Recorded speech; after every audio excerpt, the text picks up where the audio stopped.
We were thinking that the traditional model, which we do very successfully, our school is large and growing, was not going to meet everybody's needs if it ever did.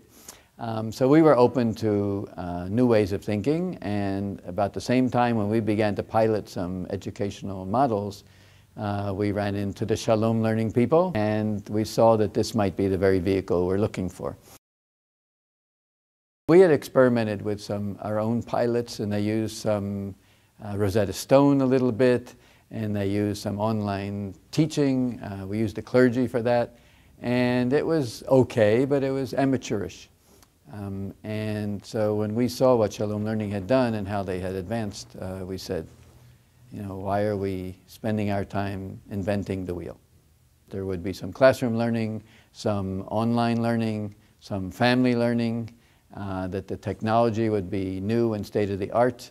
It all just was exactly what we thought we were looking for, and we didn't really know what we were looking for until we saw it. The values curriculum, which we think is great, and everybody I meet in Jewish education, even who doesn't know about ShalomLearning, is saying, you know, I think values is the way we should really be teaching instead of content. The challenge, though, is how does this relate to their own life? And their own life may have nothing to do with the facts that they've learned that week or that year or that decade, because in their own lives they're facing issues of judgment and values. You know, what decisions do I make about ethical things that I see around me? How do I be responsible for other people? How do I express the gratitude that I know I should feel? And so when you approach it from a values curriculum standpoint, you are starting with the things that are actually on their minds and in their lives. And then you can fill in the content, but you're starting where they are.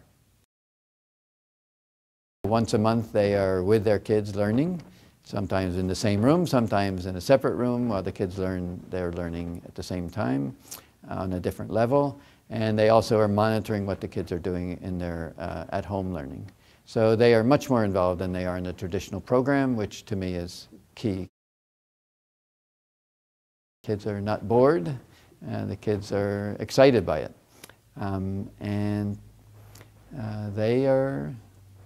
They are pleased to see that.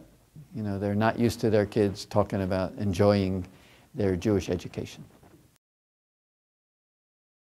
ShalomLearning is amazingly flexible. We have been on the phone with them or online with them, etc. In many ways. Whatever we really think we need to pursue, they are ready to do. When there's some technology glitches, they will help us to make them all better.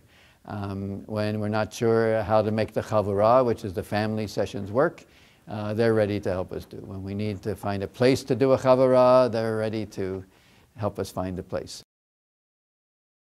In everything we do, we try to offer alternatives, and I think in education it's at least as true. You know, learning styles are different, comfortableness with technology is different, parents wanting to help or not wanting to help is different, so you need to have different ways of learning. And so I think that ShalomLearning is a great thing for the arsenal of choice that we try to provide for our congregants. One size doesn't fit all, but ultimately the way kids learn these days, the ShalomLearning methodology, curriculum, technology will be part of the whole school.